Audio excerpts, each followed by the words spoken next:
Magandang araw mga kapamilya. Magkapet pandasal muna po tayo. Ito po si Father Nono. Mga kapamilya, ngayon po ay kapistahan ng isang dakilang santo, si San Carlos Borromeo o Saint Charles Borromeo, ang patron ng mga seminarista at mga katikista. Kahanga-hanga po itong si San Carlos dahil iniwan niya ang kanyang pagiging anak mayaman upang makapaglingkod sa simbahan.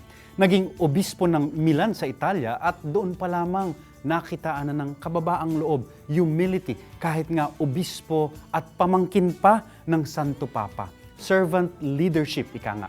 Pero ang kanyang pinakamahalagang kontribusyon ay ang pagpapatayo ng mga seminaryo para sa paghubog sa mga kaparian. Kailangan daw na aral ang naglilingkod sa Diyos at sa sambayanan. Kaya nga po, siya naging patron ng mga seminarista at katikista.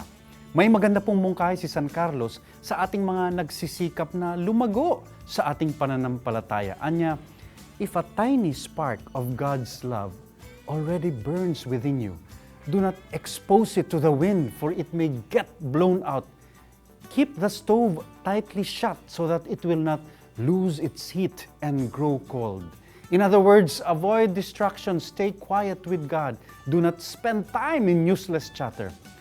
Alagaan daw po ang munting apoy sa ating kalooban. Iwasan ang ingay ng mundo dahil yun ang papatay dito. Manahimik, manahan lagi sa Diyos. San Carlos Borromeo, ipanalangin mo kami. Amen.